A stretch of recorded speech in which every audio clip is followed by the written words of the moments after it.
వాధిభిర్నిజ నిజాధ్వకర్షితాం వర్తయన్వధి జరద్గవీం నిజే దండమేకమవహజ్జగద్గురు దండితాఖిలకధధ్వమండల అన్నారు.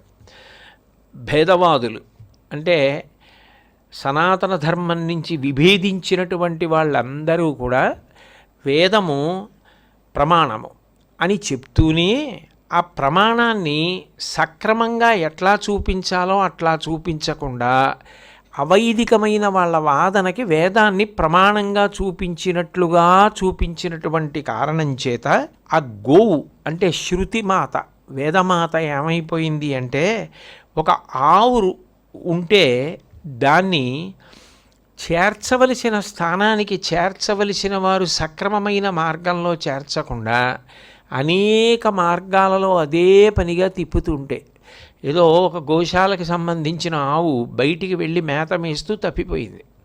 తప్పిపోతే ఆ ఆవుని తీసుకొచ్చి గోశాలకి అప్పజెప్పాలి అని ప్రయత్నం చేసే వ్యక్తి ఏ మార్గంలో గోశాలకి తీసుకురావాలో ఆ మార్గంలో గోశాలకి తీసుకొచ్చి అప్పజెప్పేయాలి. అంతేకాని గోశాలకి తీసుకెళ్లే ప్రయత్నంలో గోశాల గురించి ఏమీ తెలియకుండా, అసలు గోశాల ఎక్కడుందో తెలియకుండా గోశాలకి తీసుకెడతాను అని ఆ ఆవుని పట్టుకుని అదే పనిగా తిరుగుతున్నాడు అనుకోండి, దానికి ఆహారం ఉండదు, నీళ్లుండవు, అదే పనిగా తిరగడం బడలిక. అది చివరికి ఏమవుతుందంటే అట్లాగే వృద్ధాప్యాన్ని కూడా పొందేస్తుంది. ఆ గోవు వృద్ధాప్యాన్ని కూడా పొందేసి దాని శరీరము శిథిలమైపోతుంది. ఎందుకని? పోషణ లేదు, సరికదా, ఏ విధమైనటువంటి సంబంధం లేని అనవసరపు తిరుగుడు.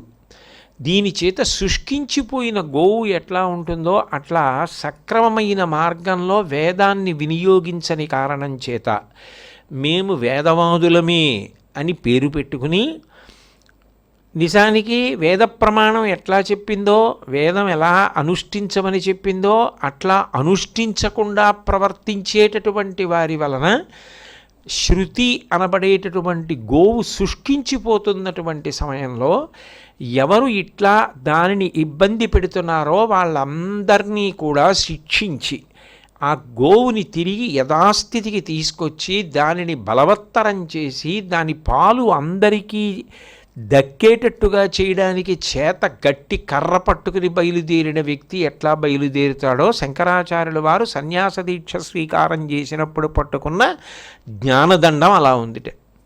అంటే అందరు సన్యాసులు కేవలము జ్ఞానదండముగా స్వీకరించి జ్ఞానము కొరకు దానిని ఉపయోగిస్తారు. బ్రహ్మచారి కూడా దండాన్ని స్వీకరిస్తాడు. ఎందుకని అంటే పశువుల వలన తన శరీరానికి ఏమీ ఇబ్బంది కలగకుండా గురువుగారు చెప్పిన పని చేయడానికి ఏ అరణ్యానికో వెళ్ళి దర్భలు మొదలైనవి సేకరిస్తున్నప్పుడు ఈ జంతువులు తన మీద దాడి చెయ్యకుండా ఉండడానికి ధర్మములకు ఉపకరణము శరీరము కాబట్టి దాన్ని రక్షించుకోవడానికి చేతిలో దండం పట్టుకుంటారు. సన్యాసి పట్టుకునేటటువంటి దండం జ్ఞానదండం. అంటే అది జ్ఞానమునకు గుర్తు. అందుకే ఏ కారణం చేత కూడా అసలు దండాన్ని విడిచిపెట్టరు. విడిచిపెట్టకుండా ఎప్పుడూ దండాన్ని దగ్గరే ఉంచుకుంటారు. అంటే ఆ దండమునకు సన్యాసాశ్రమంలో అంత విలువ, అంత గౌరవం, అంత మర్యాద ఇవ్వబడ